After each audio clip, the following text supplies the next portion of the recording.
Assalamualaikum semuanya, bertemu lagi di channel YouTube saya. Kali ini saya akan membahas tentang istilah-istilah yang sering muncul pada masa pandemi COVID-19. Untuk itu, tonton videonya sampai habis ya. Terima kasih.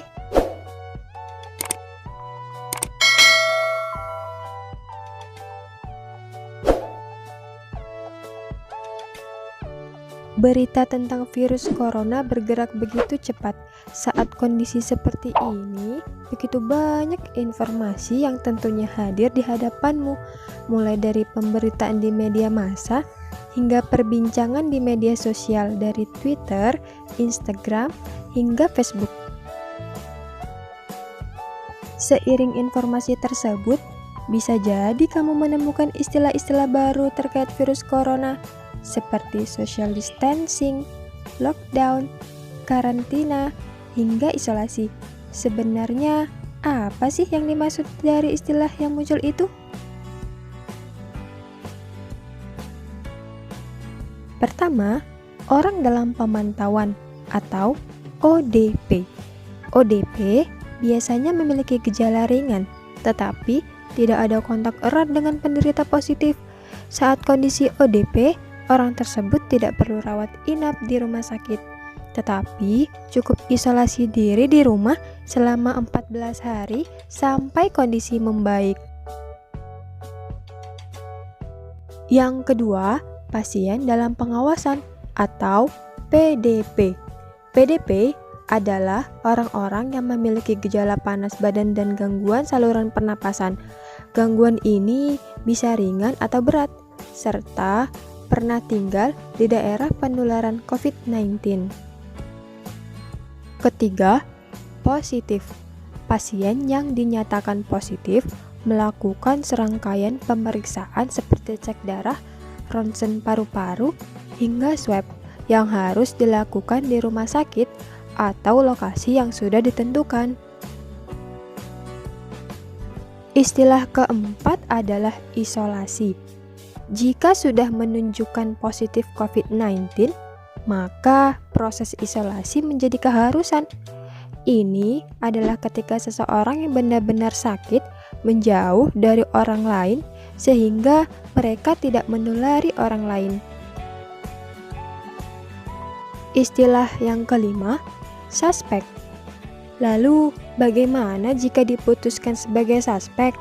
Menurut penjelasan Kementerian Kesehatan Republik Indonesia, suspek ialah orang atau pasien dalam pengawasan yang harus menjalani isolasi di rumah sakit dan melakukan pemeriksaan swab. Yang keenam, karantina. Nah, ketika seseorang yang telah terpapar penyakit tetapi tidak tampak sakit, maka disarankan untuk tinggal jauh dari orang lain dalam waktu tertentu. Dengan menjaga jarak, mereka dapat menghindari penyebaran penyakit kepada orang lain demi menjaga keamanan. Istilah yang ketujuh, lockdown. Lockdown bisa diartikan mengunci seluruh akses masuk maupun keluar dari suatu daerah maupun negara. Tujuannya agar virus corona tidak menyebar lebih jauh lagi. Kemudian, ada yang dinamakan APD atau alat pelindung diri. APD adalah alat-alat atau perlengkapan yang wajib digunakan para tenaga medis untuk melindungi dan menjaga keselamatan mereka ketika sedang bekerja. Selanjutnya, rapid test.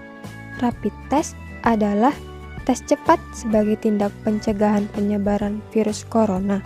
Tes ini mampu memberikan hasil hanya dalam setengah jam, yang berarti 3 kali lipat lebih cepat dari metode yang ada saat ini.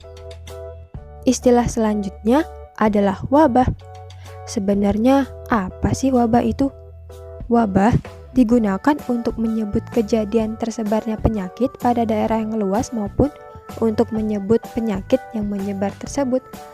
Lalu, apa level selanjutnya jika penyebaran semakin parah?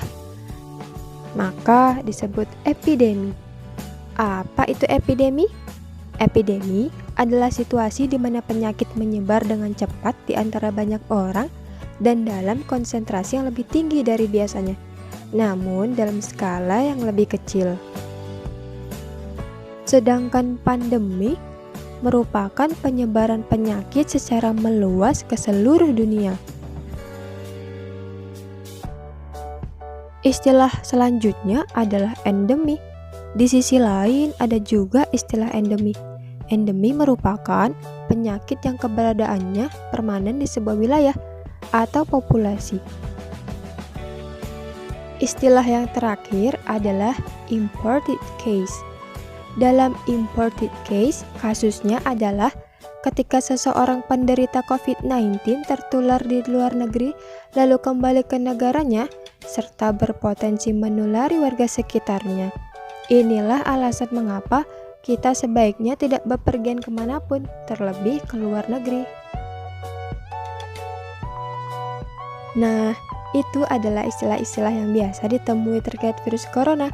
Jadi, berikan informasi kepada orang-orang terdekatmu ya, karena sharing is caring. Jaga kesehatan selalu ya. Terima kasih telah menonton video saya. Semoga bermanfaat ya. Wassalamualaikum.